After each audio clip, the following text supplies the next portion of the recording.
What the hell is happening now with you? You scared me. What the Hey, look at your face. It's quite a thing. How are you? My name is Nick. This is my YouTube channel or my Patreon page. Either one of those two. If you're at the YouTube channel, thank you for checking it out. It's free. Subscribe. I've got well over 135 videos here, so scroll down and watch them. They're fun. They're cool. Leave your comments. Like, subscribe, all of that shit you're supposed to do. More importantly, go to patreon.com/NickDShow. If you're there now, that means you need to donate.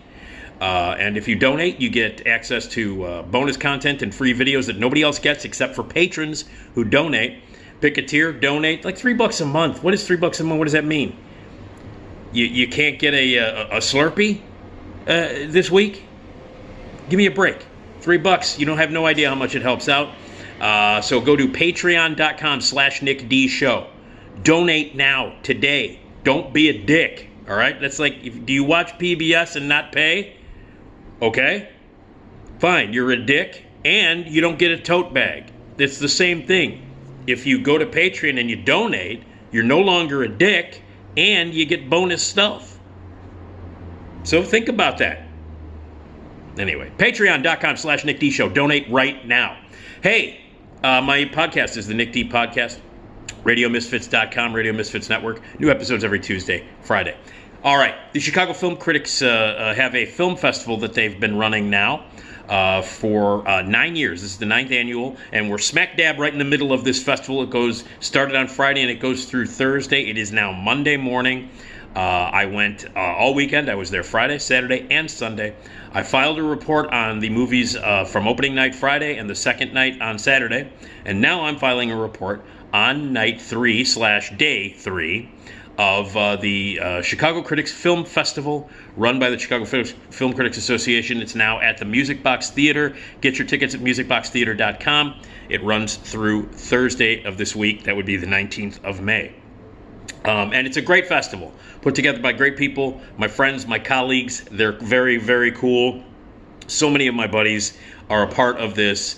And, Eric and Brian, who are the co-producers, and then programmers like Peter and Colin, who puts the shorts program together, and Dan and Morgan, and so many other people who help out and have helped put this thing together. Steve Procopi, who also appears on my podcast with Eric every couple of weeks, and he works at the Music Box. They have put together a wonderful film festival. It's the only film festival in the world that is actually programmed by film critics who go to festivals around the world, pick the movies, and show them to us in Chicago for the first time. Many premieres, lots of movies that go on to great success and great critical acclaim and awards and all that kind of stuff. The Chicago Critics Film Festival has a great track record for picking movies and showing them to us in Chicago before they become huge hits and award winners. They've got an incredible track record of that, and they're going to continue that this year. 9th annual Chicago Critics Film Festival is happening right now. And day/night 3, let me give you the reviews of the movies. Now, I saw 4 movies on yesterday on Sunday. So that brings my grand total up to 10. 10 films in the 3 days of the Chicago Critics Film Festival. And the first 2 days I saw 6 movies, and 5 of those are terrific and worth seeing. Only one sucked. Unfortunately, it was their opening night movie, which I thought sucked. But the other 5 ranged from really, really, really good to fucking amazing. So yesterday, Sunday, saw 4 films. And I will go down and review those right now. And by the way, you should go to this festival. It runs through, like I said, it runs through Thursday. Lots of other great films are going to be premiering and shown there. Lots of other great events with great guests, including Patton Oswalt, the great stand-up comedian. Amy Landecker is going to be there. And that's for the closing night film, I Love My Dad. Tonight, in fact, I'm going back to the Music Box because they are showing, as part of the film festival, a 25th anniversary screening of motherfucking Boogie Nights. Paul Thomas Anderson, only the greatest filmmaker ever, on the big screen in 35 millimeter. Boogie Nights tonight at the Film Fest. So you should go and check that out. MusicBoxTheater.com for a full schedule and tickets. It runs through Thursday. Lots of stuff to go. you should go. So here are reviews of the 4 films that I saw yesterday, and here they are. First is Both Sides of the Blade, which is legendary French director Claire Denis' new film. She is like 76 or 77 years old, been making movies for tons of years, is a remarkable, beautiful filmmaker who makes really thought-provoking and really interesting movies, has worked with great actors in the past, and this is her latest movie. And it stars the beautiful and the amazing Juliette Binoche, which director Claire Denis has now worked with, I think, 5 times, and this is like, I think, the 3rd film in a row that they've worked together. And Victor Linden is in it. Victor Linden, who was just in Titane last year, in which we got to see him inject steroids into his ass for like 80% of the movie, and he helps deliver a mutated car baby. Don't ask. Anyway, he's a terrific actor, and together they play this couple who have an interesting background. She is a radio personality. He is an ex-con trying to get his life back together.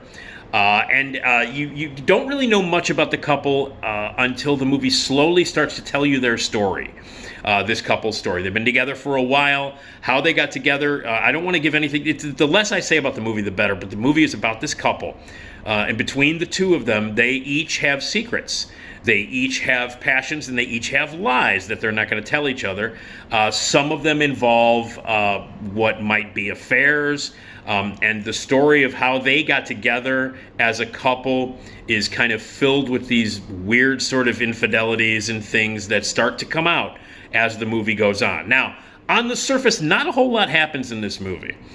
There is a lot of conversation between Juliette Binoche and Victor Linden about the relationship. There are arguments, and there are certain discoveries that happen and revelations that happen as the movie goes on that makes it richer and deeper. And on the surface, as you're watching the movie, you're like, well, really not a lot going on here. But there really is. If you pay attention, if you dig, there's a lot going on. And on the surface, it's great acting. It's an intriguing storyline. It is very, very mysterious and deep and significant and layered relationships, one on top of the other. It's also an incredibly passionate movie with a lot of sort of passion and sex in it. And there's a wonderful, beautiful freedom of like people in their late middle age just rolling around naked and loving each other, which I just thought was refreshing and awesome. And of course, only French people would do that. But what I love most about this movie, which I think it's terrific. I think the lead performances are great. There are surprises in it. It ends on a very sort of cliffhanger note that I found lovely. A lot of people in the audience didn't like this movie. They especially didn't like Juliette Binoche's character. They found her really unlikable. I don't agree with that. But the thing that really stands out for me is that Claire Denis, who is this great, legendary filmmaker, has been making movies for years and years and years, in her late 70s, made a movie here with more sort of like, with passion and urgency than you'll find in a movie made by a 25-year-old. So I think it's terrific. I think it's great. It left the audience a little cold. It was a very divisive movie on yesterday afternoon. A lot of people walked out not happy, but I thought it was terrific. So that's Both Sides of the Blade. The second movie that I saw yesterday was like a double feature of classic, older, senior citizen-aged auteurs. And it's a movie called Benediction, which is the latest from British director Terence Davies, who is a god, as far as I'm concerned. You seem to be slipping down. Let me help you up a little bit. There you go. Are you okay? Do you need some fruit? Some vegetables? Are you okay? Because you were slipping. I saw you slipping there, and I was like, oh, shit, fruit? Anyway, I don't know what the fuck I'm talking about. Terence Davies, an amazing British filmmaker. He is 78 years old. So it was like geriatric genius day yesterday at the Music Box. Benediction is the latest film from Terence Davies, who's directed some incredible films, tons, but like Distant Voices, Still Lives, and Long Day Closes. I could go on. Hasn't made a movie in a while, and I wasn't even aware that he was making a movie. But this is his latest, and it is if you're familiar with Terence Davies' work, he's a visual poet. He tends to drift off into sort of dream sequences. He uses music beautifully. Very musical films that he makes. He uses like standards and songs, beautiful music, beautifully composed original score and songs and compositions from other people. He uses it beautifully. He frames beautifully. The cinematography is always gorgeous. It's beautifully edited. And he tells his stories in a very sort of loose, poetic kind of way with a lot of voiceovers and a lot of poetry and beautiful music. And he's just he's a stunning visualist and a genius. And Benediction is the story. Briefly, it's a story. It tells the story of a young man, and in flashbacks as an older man, goes back in time to talk about his life essentially as a soldier, as someone who protests, killing and being in the war, who has a breakdown and is in a mental institution for a while.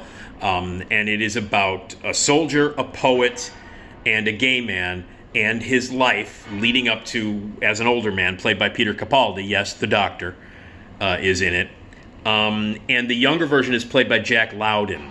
And it is this guy's life story told through flashbacks and through imaginary sequences. And it talks a lot about death and war and life and being gay and closeted and what that was like back then and what it's like, in modern times. It's a very personal film from Terence Davies. He wrote and directed it. And it is gorgeous, as all of Terence Davies' films are, magnificently photographed. It is incredible to look at. It's eye candy and it's beautiful. And there are segments of it and sections of it that are just as overwhelmingly beautiful as some of his best work. Unfortunately, the middle section of the movie is kind of standard, almost soap opera stuff. But it's Terence Davies' story that he's telling, so fuck me for, complaining about it. But it just doesn't have the continuity of beauty that you'll find in some of his other work, especially like Long Day Closes, which is just a transcendent, from Distant Voices, Still Lives. That sort of incredible poetry that he was able to maintain throughout the running time, the entire running time of his other works, doesn't quite happen here. For about the first 40 minutes, it has that happening. And then the middle section is very sort of standard ABC storytelling, kind of soap opera-ish. And then the last half hour goes back to the world of Terence Davies, that wonderful visual style poetry, that beautiful visual poetry. So the first part of the movie and the last part of the movie is Terence Davies at his most magnificent and beautiful and transcendent. The middle part, not as great, but still definitely worth seeing. And even Terence Davies, not at his best, is better than 90% of the crap that you'll see in movie theaters. Also, the most important thing is that this seems like it is the final work from Terence Davies. That's what it feels like. Now, nobody has said that in any interviews. He has not said, this is my last movie, I will not be making another movie. But he's 78 years old, and in watching the film, especially the final long take at the end, the final shot of the movie, this seems to be the statement that he's making is, this is my last movie. This is it. So I think it seems to me that this is the final statement from one of the most important filmmakers ever. And just on that front alone, it's definitely a must-see. So I think this is the final work from a master, Terence Davies. Not one of his best films, but great, worth seeing, and as a final statement by a great director, definitely worth seeing. It's called Benediction, and it opens, I think, later this year. Oh, I do want to mention Jack Lowden, who plays the younger version, the lead in the movie. He needs to return Simon Pegg's and Ewan McGregor's DNA back to them as soon as possible. Just watch this movie. Jack Lowden, who's basically the lead, the younger version of the Peter Capaldi character. He really needs to return the DNA of Ewan McGregor and Simon Pegg back to them now. Also, he's dating Saoirse Ronan, so he makes me mad. Son of a bitch. Anyway, the next film that I saw, movie number 3 from yesterday at the CCFF festival, is Hold Your Fire, which is a documentary directed by Stefan Forbes, who was there for an enlightening and interesting Q&A after the movie, the director of the movie. It is a documentary about an incident that took place in Brooklyn in 1973, where a group of African Americans went into a sports store to steal some guns for self-defense because of what was happening in New York at that time. They were being harassed and they didn't know what to do. So they went to the store, and it became a hostage situation with these 4 African Americans inside this store. It becomes a hostage situation, and a standoff that lasted for a couple of days, where they were holed up in this sports sports supply store, and there were a ton of cops and a ton of bystanders outside, and it became this very intense, very scary hostage situation. And it was the first sort of hostage situation where they negotiated with the kidnappers, the people, the criminals, but they'd never done that before. And it was about these sort of, at that time, really radical ways of dealing with hostage situations by actually doing negotiations. The director, Stefan Forbes, actually gets a lot of the people who were there, some of the people that were hostages, some of the people that were taking hostages, the criminals that were actually part of it, and it clears up a lot of the misconceptions that were out there, that these African Americans were these black radicals that were killing people and shooting people, which didn't happen. So it clears up a lot of the myths and the untruths that are part of this situation that took place, this hostage situation that took place in early 1973 in Brooklyn. And it also brings to light the very first time that anybody even thought about negotiating with criminals who were holding people hostage. And it changed the way that people deal with hostage situations. And it goes back in time to the very first guy who ever suggested the world of hostage negotiation. And that's why the title is Hold Your Fire, because instead of like shooting, which is how they dealt with it back before this incident, the cops, even a lot of the cops that they interview, were like, yeah, you know what? You hold somebody hostage, we're not going to negotiate. We're going to just start fucking shooting. And they do that in the movie early on. In the incident that happened, they were shooting into the building willy-nilly, even though there were hostages in there. But that's how they dealt with hostage situations before that.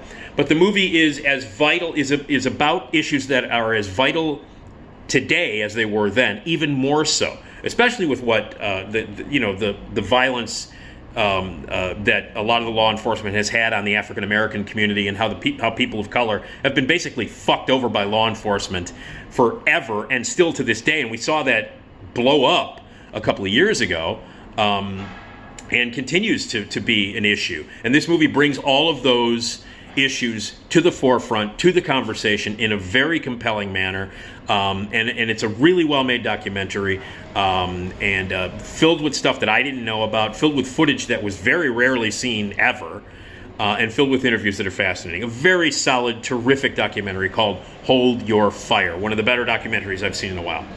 And then the fourth movie I saw that they showed was called Piggy. This is a Spanish language film. Crazily, it was my favorite movie of yesterday.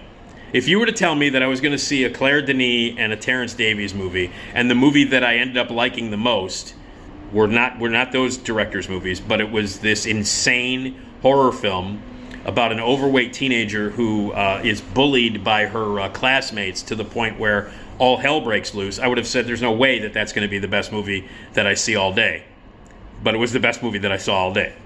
I loved it. It is this insane sort of fable about this horribly mistreated and unbelievably bullied, very, very overweight young girl whose parents run a butcher shop, and it's a very, very small town, and her schoolmates are just relentlessly awful, mean, bullying, just awful to her, and they do terrible things to her. And then a serial killer kind of shows up in the town, who happens to be kind of sensitive to her problem. So let's just say that's what happens. Carlotta Martinez Pareda directed this movie and wrote it based upon a short story or a short film that she did. She expanded upon it. And I think this movie's amazing. It is heartbreaking. It's wrenching. It's also very funny and very weird. And it is all anchored by an incredible performance by Laura Galan. Laura Galan, who plays the very, very overweight teenager who has to deal with all of this shit, from her parents to pressures to the fact that she's being bullied by these asshole kids, and to the fact that there is a sympathetic serial killer who kind of wants to help her out, and maybe she does want him to help her out. Like, maybe she can ignore the fact that this guy is fucking killing people because he might help her out with these horrible, horrible classmates of hers. And it all spirals out of control into a final 20 minutes of insane violence and crazy intensity. And it becomes a movie about desire, revenge, bullying, social media. All of that stuff is all encompassing in it. The final 20 minutes of this movie is a whirlwind of insanity and intensity and violence. And I loved it. I loved it. This is not a movie for everybody. They've programmed a lot of crazy fucking intense thriller / horror movies at the festival this year. I want a tip of the hat to my boys at the Chicago Film Critics Association for, between this and Speak No Evil, they've been programming a lot of intense, crazy, out there, fucking gory horror that could inspire walkouts. And during the last 20 minutes of Piggy, it was pretty goddamn intense. I will say this, and I loved it. I thought it was great. I saw a Claire Denis movie yesterday and a Terrence Davies movie yesterday, and Piggy was my favorite. And they weren't. Piggy was. And the other thing that I loved about this movie is that the director, as I mentioned her name before, it's Carlotta Martinez Pareda, was clearly inspired by the great work of the incredible Alexander Aja. Alexander Aja is this insane horror film director who I love. One of the biggest movies that he made a few years ago was Crawl, which was the alligator movie where the two people were trapped in a flooding house while an alligator was terrorizing them. That's Alexander Aja. He also directed Piranha 3D. He directed Mirrors. He directed Horns with Daniel Radcliffe. He directed the remake of The Hills Have Eyes and one of the greatest horror films of the past 20 years, High Tension. And this movie, Piggy, is inspired, influenced, without question, by the work of Alexander Aja, especially High Tension. The last 20 minutes of Piggy is like watching a Spanish version of Alexander Aja. Like, it's got High Tension, it's got the film High Tension influences all over it, every frame, from the use of violence to the use of gore to the use of screaming, intensity, to the use of music. Very, very Alexander Aja inspired movie. And you know what? That's a fucking good thing. Not a good thing, a great thing. Any filmmaker that's influenced by Alexander Aja is good in my opinion. And not only did I think this movie was original and it had something to say about bullying and about being overweight and about, collapsing under the weight, if you will, of social media pressure, family pressure, dieting, all of that stuff is touched upon in very significant ways, while also maintaining a sense of humor and a great balance and a very weird morality about maybe this serial killer is okay because he's helping out the overweight girl. Think about your morality while you're watching this movie and enjoy the crazy intensity. So anyway, 4 for 4 yesterday. So that means 9 of the 10 movies that I've seen at the festival in 3 days are great or good and definitely worth seeing. That's a pretty good track record. 9 out of 10 are good or great. This is what they're doing at the Chicago Critics Film Festival. It continues through Thursday, May 19th. It is now Monday. Tonight, 35th or 25th anniversary of motherfucking Boogie Nights, one of the greatest movies ever made, on the big screen, featuring, of course, the greatest character in the history of cinema, Todd Parker. Anyway, so that's tonight and more to come, and I will give you more reviews and more videos. There you go. Chicago Film Critics, tip of the hat. Congratulations to all my friends and colleagues for not only picking great movies, but doing an amazing job doing this event. It's been great. So, I'll be there again tonight. I'm only missing one night of the entire fest, and I'll give you more reports here on the video. But congratulations to the Chicago Film Critics and their festival, because it's great. All right? Hey, woo!